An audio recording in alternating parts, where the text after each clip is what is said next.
Second year और BA second year की class में इंटरनेट कॉमर्स पर पहले भी अपन लोग चर्चा कर चुके हैं। इसके हमने बहुत सारे टॉपिक क्लियर कराए या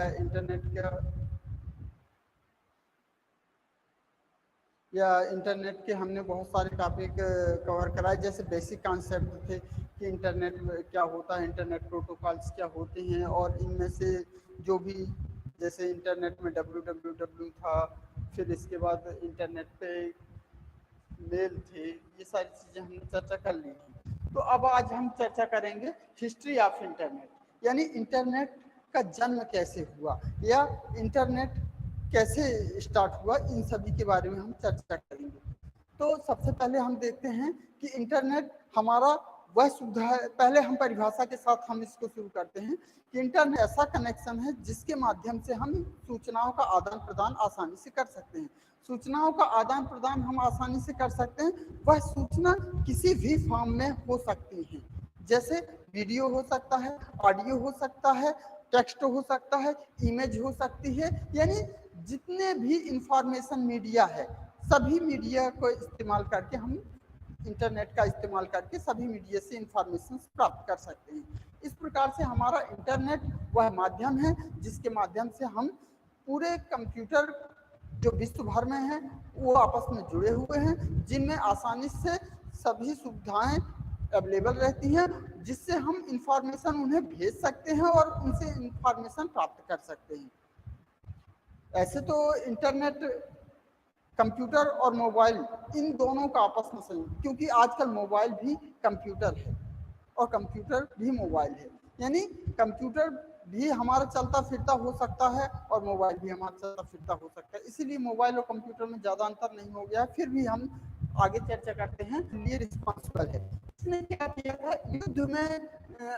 युद्ध में गुप्त सूचनाओं को, यानी ऐसी इंफॉर्मेशन जो हमारे अन्य देश से जिससे लड़ाई हो रही थी कि जिससे युद्ध हो रहा था उस तक इंफॉर्मेशन ना पहुंच पाए, इस प्रकार से इंफॉर्मेशन यानी गुप्त साइलेंट इंफॉर्मेशन को भेजने के लिए यूज किया जाता था। इसमें आपस में कंप्यूटर को जोड़ा गया था एक तार के माध्यम से, जिससे एक इंफॉर्मेशन दूसरे स्थान तक आसानी से जा सकती थी। फिर हालांकि कहते हैं कि पूरे विश्व में कोई भी कंप्यूटर का या इंटरनेट ऐसा कहते हैं, पर ऐसा नहीं है, क्योंकि जिन्होंने शुरुआत की हम उन्हीं को मानते हैं कि वही इसके पिता है। तो यहाँ पर देखिएगा 1970 में Vinton Gray Cerf and Bob Kahn fathers माने जाते हैं। इन्होंने क्या किया, इंटरनेट के युग में शुरुआत इन्हीं ने की और कंप्यूटर में इंटरनेट संयोजन का काम भी इन्हीं ने शुरुआत किया।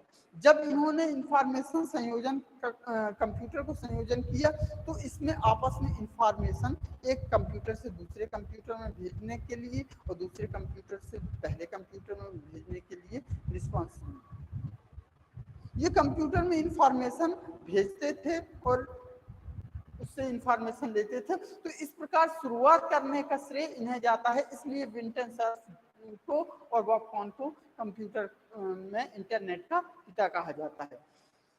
सन 1972 में रेटाम लिंसन जो ईमेल, पहला ईमेल इन्होंने भेजा था, माने ईमेल भेजने का सबसे पहला जो काम किया था रेटाम लिंसन, कैम्ब्रिज यूनिवर्सिटी के एक इंजीनियर थे जिन्होंने ईमेल सफल रूप से एक कंप्यूटर से दूसरे कंप्यूटर में भेजने का प्रयास किया और गया था। सब यहाँ पर देखेंगे 1979 में ब्रिटिश पोस्ट ऑफिस में पहला कंप्यूटर लगाया गया जिसमें इंटरनेट, न्यू टेक्नोलॉजी के लिए, जैसे मान लीजिए कोई भी आविष्कार होता है तो वो चाहे कैसा भी हो, क्योंकि लेटेस्ट जो आविष्कार होता है उसके बाद वो फीका लगने लगता है। इसी प्रकार से यहाँ देखेंगे कि जो रिटाम, यहाँ पर देखेंगे ब्रिटिश पोस्ट ऑफिस में एक कंप्यूटर लगाया गया जिसमें इंटरनेट कनेक्शन दिया गया। वो सबसे लेटेस्ट इंटरनेट कनेक्शन माना जाता था, क्योंकि इसके पहले कोई इस्तेमाल नहीं किया जाता था। फिर NSF नेट एक ऑर्गेनाइजेशन है जिसमें हाई स्पीड कंप्यूटर को आपस में कनेक्ट करके और आपस में इंफॉर्मेशन शेयरिंग का काम किया गया। तो इस प्रकार से इसी समय माइक्रोसॉफ्ट ने अपना ओएस IBM PC के लिए समर्पित किया था या बनाया था। फिर सन 1984 में 1000 पीसीज को आपस में कनेक्ट किया गया था और उनके बीच में इंफॉर्मेशन को भेजा गया था। इस प्रकार से 1989 में इंटरनेट को आम पब्लिक के लिए फ्री कर दिया गया था और 1990 में www का आविष्कार हुआ। www आप लोगों ने सुना ही होगा। www जब आप कंप्यूटर में कोई भी वेबसाइट टाइप करते हैं तो सबसे पहले आप www लगाते हैं, www.google.com, www.yahoo.com। तो इस प्रकार से www शब्द का यूज करते हैं, इंफॉर्मेशन को शेयर किया जाता है। फिर देखेंगे सन 1991 में national research and educational network, ये है national research and educational network, एक ऐसी संस्था थी जिसने रिसर्च के लिए और एजुकेशन के लिए सबसे पहले इंटरनेट का प्रोजेक्ट शुरू किया था, जिसमें आम पब्लिक के लिए तो अभी शुरू ही नहीं हुआ था, पर रिसर्च करने वालों के लिए तथा जो एजुकेशन में काम कर फर्स्ट ग्रांड में टेलीफोन लाइन के जरिए 20 से 30 कंप्यूटर को आपस में कनेक्शन को जब ट्रांजिट किया गया था तो यहाँ पर 1995 में ये शुरुआत की गई थी। इंडिया में हम 95 को भारत संचार निगम लिमिटेड कंपनी ने 1995 में भारत में आम पब्लिक के लिए इंटरनेट की शुरुआत की। तो इस प्रकार से हमारी ये इंटरनेट की हिस्ट्री है। जो ये हमने ये सन बताए हैं, इन सन में ये काम हुए हैं। तो हमारी शुरुआत सन 1969 से हुई है और हमारा अभी वर्तमान में चल ही रहा है। तो इंटरनेट पे आज बहुत सारे विकास हो रहे हैं। इंटरनेट पे विभिन्न प्रकार के गेम बनते हैं, साइट्स बनती हैं, प्रोग्राम। ISP आपने सुना होगा, हमने अभी पिछली क्लास में इसकी चर्चा की थी, प्रोवाइड कराती है पूरे विश्व में। तो पूरे विश्व में इंटरनेट की सर्विस प्रोवाइड कराती है। हर देश में अलग अलग इंटरनेट सर्विस प्रोवाइडर कंपनी होती है। तो यहाँ पर देखते हैं ये कैसे प्रोवाइड कराती है।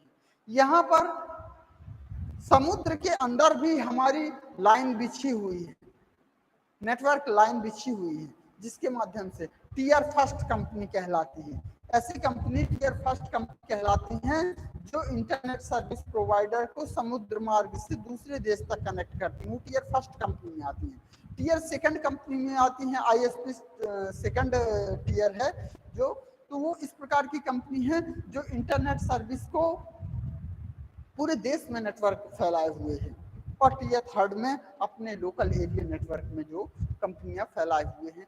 ऐसे ISP इंटरनेट सर्विस प्रोवाइडर जो कि टीयर फर्स्ट में आते हैं, वह विश्व में सभी जगह नेटवर्क के लिए टेलीफोन लाइंस या कि नेटवर्क लाइंस को समुद्र के अंदर डालती हैं और बिछाती हैं। इस प्रकार से पूरे विश्व में कंप्यूटर का जो नेट है उसका जाल बिछा हुआ है। कंप्यूटर आपस में पूरे विश्व के जुड़े हुए हैं। इस प्रकार इंफॉर्मेशन का आदान प्रदान करते हैं। अब हम इंटरनेट में कनेक्शन, तो इंटरनेट बता दिया कि पूरे विश्व में कंप्यूटर का आपस में लिंक है, ये इंटरनेट कनेक्शन कहलाता है। तो इंटरनेट कनेक्शन हम कितने प्रकार के होते हैं, कुछ उनकी भी चर्चा करेंगे। सबसे पहले कनेक्शंस के बारे में अगर बात करते हैं तो कनेक्शन दो प्रकार के होते हैं। आप इधर भूल जाइए, अभी हम इनकी चर्चा करेंगे, पर आप सबसे पहले दो चीज ध्यान में रखिए। आप भी मोबाइल इस्तेमाल करते हैं, मोबाइल के पहले आप लोग इस्तेमाल करते थे लैंडलाइन वाला फोन। तो जब कंप्यूटर में या किसी भी टेक्नोलॉजी में इंफॉर्मेशन भेजने की बात आती है तो दो ही मीडिया हो सकते हैं, या कि विथ वायर या कि वायरलेस। तो वायरलेस मीडिया भी है और वायर वाला मीडिया भी है। तो हमारे कनेक्शन दो प्रकार के हो सकते हैं। वायरलेस, जिसमें कोई, जैसे मोबाइल वगैरह में हम लोग बात करते हैं पर मोबाइल में कोई केबल नहीं लगी हुई है या कोई तार नहीं लगा हुआ है, और जैसे ट्रेडिशनल वे में अपन लोग फोन से बात करते थे तो उसमें एक केबल बिछी होती थी, एक लाइन होती थी।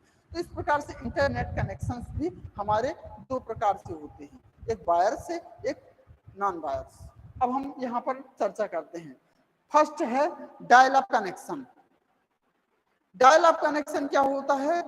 यह एक ऐसा कनेक्शन होता है जिसमें कंप्यूटर आपस में इंफॉर्मेशन को शेयर करती हैं। और कैसे? आईएसपी इंटरनेट सर्विस प्रोवाइडर जो होता है वह इंफॉर्मेशन को हमारे दूसरे कंप्यूटर तक भेजता है।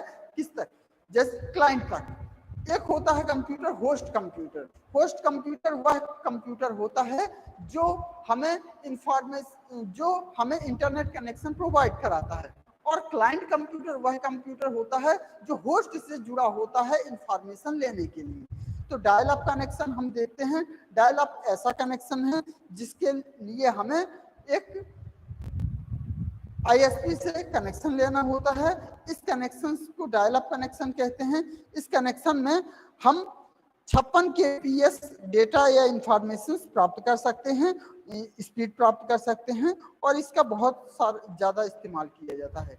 इसके बाद कनेक्शन अगर हमने एक लाइन ले ली है, आईएसपी के साथ एक केबल आती है, उसने हमारे कंप्यूटर से कनेक्ट कर दी है, तो इसमें हमें कैसे लेना होगा? यह टेलीफोन लाइन के माध्यम से आएगा। तो इसको कनेक्शन को लेने के लिए पहले हमें अपने कंप्यूटर पे जाना होगा। कंप्यूटर पे जाते हैं आप तो जहाँ पे स्टार्ट मेन्यू लिखा रहता है वहाँ पे क्लिक करते हैं। वहाँ से हमें कंट्रोल पैनल पे जाना पड़ेगा।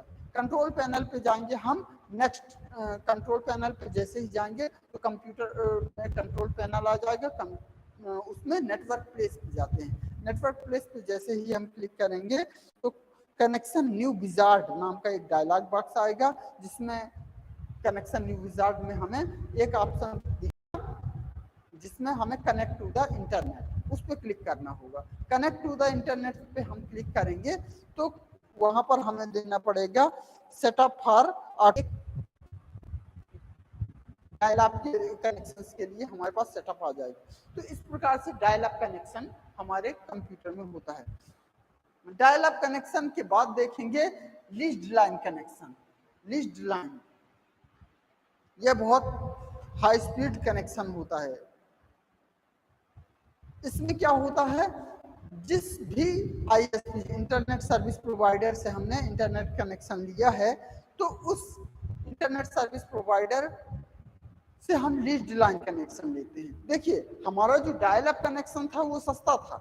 लीज्ड लाइन डायल अप की तुलना में काफी महंगा कनेक्शन है। इसमें क्या होता है? वह एक अलग से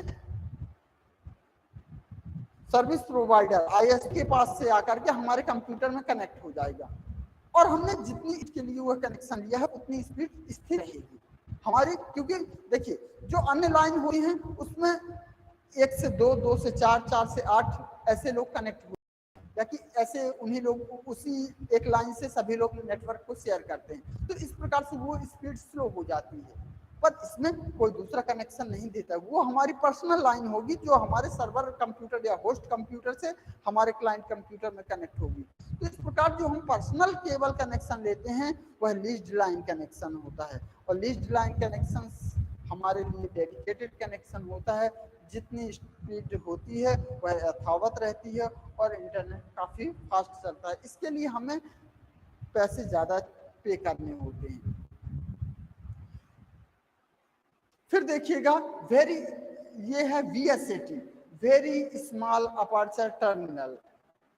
यह ऐसा टर्मिनल होता है या कि ऐसे कनेक्शंस होते हैं जो सैटेलाइट्स के द्वारा होते हैं और इनमें छोटे छोटे एंटीना होते हैं जो जैसे अपने टीवी में DTH वगैरह अपन लोग लगाते हैं उसी प्रकार से एक रिसीवर होते हैं जिसके माध्यम से इंफॉर्मेशन या सूचनाओं को हम इंटरनेट को प्राप्त करते हैं।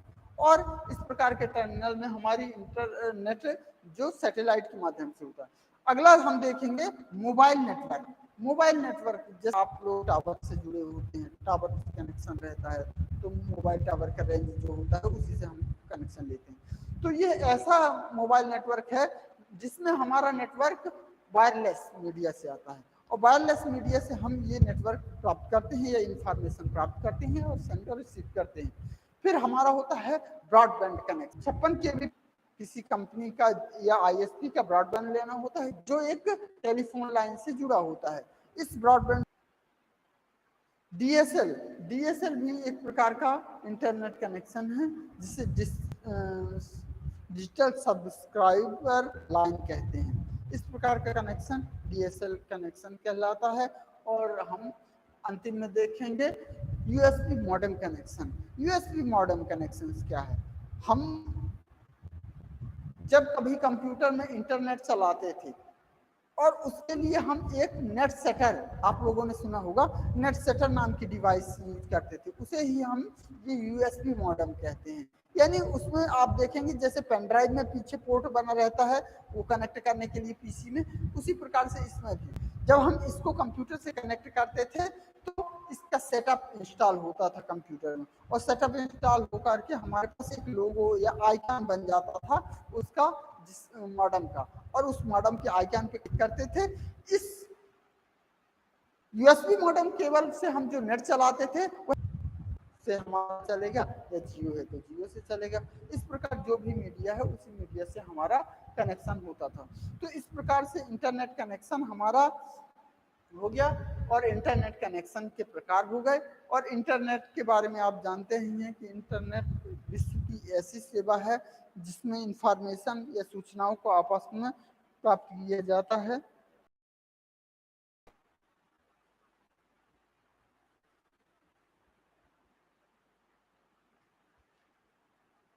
इंटरनेट में हमने प्रोटोकॉल की चर्चा की थी एक दिन। इंटरनेट प्रोटोकॉल्स, या कि सिंपल सी बात करें कि प्रोटोकॉल्स क्या है।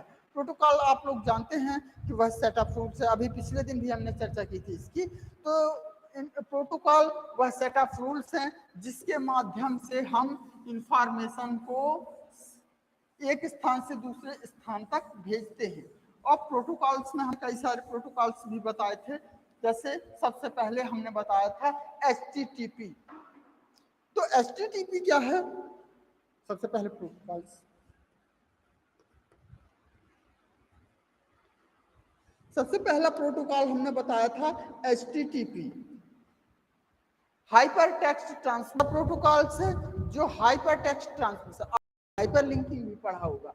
तो हाइपर लिंकिंग में आप देखते थे कि हमारे प्रत्येक हाइपर लिंक मटेरियल से कुछ ना कुछ जुड़ा हुआ होता था। यानी हाइपर लिंक मटेरियल्स यानी कोई आगे नई इंफॉर्मेशन रखता है। इसी प्रकार से HTTP hyper text transmission protocols एक ऐसा की जाती है। जैसे ही हम इस हाइपर लिंक किए हुए डॉक्यूमेंट्स पे या कि कोई भी लिंक है उस पर क्लिक करते हैं, उससे आगे का डॉक्यूमेंट्स खुल जाता है। तो हाइपर टेक्स्ट ट्रांसमिशन प्रोटोकॉल दो वैरायटी में अपने पास उपलब्ध है, एक HTTP और एक HTTPS।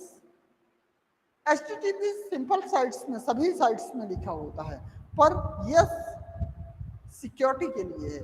उन साइट्स में होता है जिसमें सिक्योरिटी दी जाती है ताकि अनऑथराइज एक्सेस ना किया जा सके। उदाहरण के लिए हमारी बैंक की साइट है, बैंक की साइट में सभी यूजर्स या कस्टमर्स के अकाउंट हैं, अकाउंट में मनी है, मनी इन सभी का आदान प्रदान करते हैं, ऑनलाइन भी करते हैं, ऑफलाइन भी करते हैं।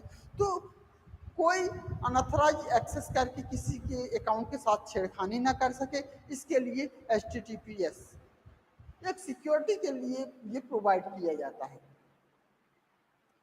फिर इसके बाद हाइपर टेक्स्ट ट्रांसमिशन प्रोटोकॉल हो गया, माने कि ऐसा प्रोटोकॉल जो इंटरनेट में लाइन की मदद से या कि इंटरनेट में इंफॉर्मेशन को ट्रांसमिट करने के लिए आवश्यक होता है। देखिए पहले लिखा ट्रांसमिशन कंट्रोल प्रोटोकॉल, यानी इंफॉर्मेशन जो ट्रांसमिट की जाए है उसी इंफॉर्मेशन को कंट्रोल किया जाए। ऐसा ना हो, उदाहरण के लिए हमारे पास 1 GB अगर डेटा है, 1 GB डेटा को हम भेज रहे हैं किसी दूसरे कंप्यूटर पे, तो वो 1 GB डेटा एक साथ तो जाएगा नहीं, डेटा पैकेट्स के रूप में जाता है। पैकेट एड्रेसिंग होती है, एड्रेसिंग का सीक्वेंस नंबर होता है कि किस नंबर की, और जिस सीक्वेंस नंबर से इंफॉर्मेशन चलती है उसी सीक्वेंस नंबर से अरेंज भी होती है। तो ये मेंटेन करने का, सीक्वेंसिंग मेंटेन करने का, डेटा पैकेट्स मेंटेन करने का, रूट मेंटेन करने का, ये सभी काम TCP/IP का है, ट्रांसमिशन कंट्रोल प्रोटोकॉल या इंटरनेट प्रोटोकॉल का है। अगर यह मेंटेन न तो पता चला कि हमारा पहला, फिर 10वां, फिर इस प्रकार से 20वां, फिर पता चला दूसरा नंबर, इस प्रकार से डेटा गया तो पूरा 1 GB, पर डेटा अरेंज सही तरीके से नहीं हुआ। किताब के बीच पेज किताब हमने खोलते गए, इंडेक्सिंग कहीं नहीं मिला, पता चला इंडेक्सिंग बीच किताब में मिला। तो इस प्रकार से ये इंफॉर्मेशन होगी। तो ट्रांसमिशन कंट्रोल प्रोटोकॉल ऐसा प्रोटोकॉल है जो डेटा ट्रांसमिशन पे कंट्रोलिंग करता है, इसे इंटरनेट प्रोटोकॉल भी कहते हैं। फिर अब हम जब ट्रांसमिशन कंट्रोल प्रोटोकॉल से इंफॉर्मेशन को ट्रांसमिट करेंगे तो वह इंफॉर्मेशन फाइल भी हो सकती है, टेक्स्ट भी हो सकता है और किसी भी मीडियम में हो सकती है, तो उनके लिए अलग अलग है। एक देखिएगा SMTP, simple mail transmission protocol. Simple mail यानी हमने मेल खोला, मेल में हमने सामने वाले को एक टेक्स्ट मैसेज लिखा छोटा सा और सेंड कर दिया, सामने वाले के पास भी टेक्स्ट मैसेज पहुंच गया, उसने पढ़ लिया, उसको जवाब मिल गया, उसने भी जो भी रिप्लाई करना था लिख करके भेज दिया। तो SMTP simple mail transmission protocol एक ऐसा प्रोटोकॉल है जिसके द्वारा हम एक साधारण मेल को भेज सकते हैं। अब साधारण मेल अगर स्पेशल मेल हो जाए, यानी उसमें मेल में कुछ और भी मटेरियल जोड़ दिए जाएं, वो मटेरियल क्या हो सकते हैं? एक टेक्स्ट फाइल हो सकती है, एक ऑडियो फाइल हो सकती है, एक इमेज फाइल हो सकती है, वीडियो फाइल हो सकती है, कोई भी फाइल हो सकती है। तो इस प्रकार से कोई भी फाइल जब भेजेंगे तो उसके लिए file transmission protocol. Simple mail में तो साधारण से हमने 4-6 शब्द लिख दिए और भेज दिया, पर जब हम FTP का यूज करेंगे यानी फाइल ट्रांसमिशन प्रोटोकॉल, एक फाइल भेजेगी। एक पेज अगर भेजते हैं तो उसको पेज कहा जाता है, और जब कई पेज मिला दिए जाते हैं तो वो फाइल बन जाती है। तो इस प्रकार से file transmission protocol are responsible for the sending data. आगे देखेंगे फाइल ट्रांसमिशन प्रोटोकॉल भी स्पेशल हो जाता है TFTP, trivial file transmission protocol देखने के लिए। अब ये देखिए फाइल ट्रांसमिशन प्रोटोकॉल तो हमने बोला था, पर यहाँ पर सिंपल फाइल बोली थी अभी। पर जब स्पेशल फाइल हो गई यहाँ पर तो tribal file transmission protocol apply किया गया। फिर हमने प्रोटोकॉल्स में और भी प्रोटोकॉल बताए थे, कौन कौन से थे? फाइल ट्रांसमिशन था, SMTP था, ARP था, RARP था। इस प्रकार से हमारे पास ARP एड्रेस रेजोल्यूशन प्रोटोकॉल और reverse address resolution protocol RARP, यानी एड्रेस रेजोल्यूशन प्रोटोकॉल एक फिजिकल एड्रेस प्रोवाइड कराता है कंप्यूटर को, और रिवर्स एड्रेस रेजोल्यूशन प्रोटोकॉल एक ऐसा एड्रेस प्रोवाइड कराता है जो फिजिकल नहीं होता है। तो इस प्रकार से हमारा एड्रेस रेजोल्यूशन प्रोटोकॉल और अन्य प्रोटोकॉल्स हैं। इस प्रकार से टेलनेट और भी अन्य सारे कई सारे प्रोटोकॉल्स होते हैं। अब इंटरनेट का हम लोग इस्तेमाल कर रहे हैं तो हमारे ब्राउजर और फिर सर्च इंजन। सर्च इंजन क्या है? आप लोगों ने सुने होंगे सब search engine, Google search engine या अलग अलग सर्च इंजन। तो सर्च इंजन क्या है? सर्च इंजन एक ऐसा कॉन्सेप्ट है जिसके माध्यम से हम डिफरेंट टाइप ऑफ इंफॉर्मेशन को सर्च करते हैं। नाम ही स्पष्ट है, सर्च इंजन, एक ऐसा इंजन जो सर्चिंग का काम करेगा, वो सर्च इंजन है। तो सर्च इंजन हमारे अलग अलग टाइप के ब्राउजर्स में अवेलेबल होते हैं।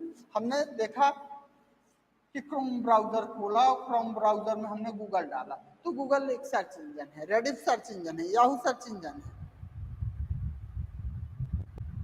तो इस प्रकार से सर्च इंजन एक ऐसी साइट्स होती है जिसके द्वारा हम different type of information search करते हैं। सर्च इंजन में डेटा लिखा जाता है, फिर उन्हें राइट किया जाता है, सर्च किया जाता है। इस प्रकार से सर्च इंजन हमारे विभिन्न प्रकार के डेटा या इंफॉर्मेशन को सर्च करने के लिए रिस्पॉन्सिबल है। तो हमारे कंप्यूटर में सर्च इंजन का रोल इंफॉर्मेशन को सर्च करना है। और भी कॉन्सेप्ट हमने इंटरनेट पे बताए थे जो प्राइमरी कॉन्सेप्ट थे, तो जैसे कि www यानी वर्ल्ड वाइड वेब हो गया। फिर www के अलावा अन्य चीज़ें थी, जैसे कि URL की चर्चा की थी, ISP की चर्चा की थी, URL यानी यूनिफॉर्म रिसोर्स लोकेटर, DNS की चर्चा की थी। यूनिफॉर्म रिसोर्स लोकेटर क्या होता है? जो एक यूनिक इंफॉर्मेशन को रिसोर्स रखता है, यानी हम वहां पर जिस भी साइट का एड्रेस टाइप करेंगे वह यूनिक एड्रेस होगा, उसके जैसा दुनिया में कोई एड्रेस नहीं है जिसको हम सर्च कर रहे हैं। तो URL इसीलिए कहते हैं यूनिफॉर्म रिसोर्स लोकेटर। उसके जरिए हम यूनिफॉर्म रिसोर्स को लोकेट करेंगे या फाइंड करेंगे। फिर URL के बाद हम देखेंगे DNS। DNS आपको बता दिया है, domain name system. Domain name system क्या होता है? डोमेन नेम रजिस्टर जब किया जाता है, डोमेन नेम रजिस्ट्रेशन किया जाता है, यानी हमने वेबसाइट बनाई और वेबसाइट को जब हम अपलोड करते हैं या रजिस्टर्ड कराने जाते हैं तो हमारा डोमेन नेम रजिस्ट्रेशन होता है, तो डोमेन नेम दिया जाता है हम। और डोमेन नेम क्या होता है? हमारे वेबसाइट का एक एड्रेस होता है जो 4 पार्ट में डिवाइड होता है। वो 4 पार्ट में पहला www होगा, वर्ल्ड वाइड वेब होगा, जो है डिफाइन करता है कि आप पूरे विश्व भर में जुड़े हुए हैं। दूसरा होता है पहला होता है हमारा HTTP, हाइपरटेक्स्ट ट्रांसमिशन प्रोटोकॉल, जो हाइपर लिंक किया होता है और हमारी सभी इंफॉर्मेशन जुड़ी रहती है। दूसरा है www। तीसरा होता है किसी ऑर्गेनाइजेशन का नाम जिसके लिए वो बना गया। और चौथा किस टाइप की साइट्स है, जैसे कमर्शियल है, एजुकेशनल है, रिसर्च की है और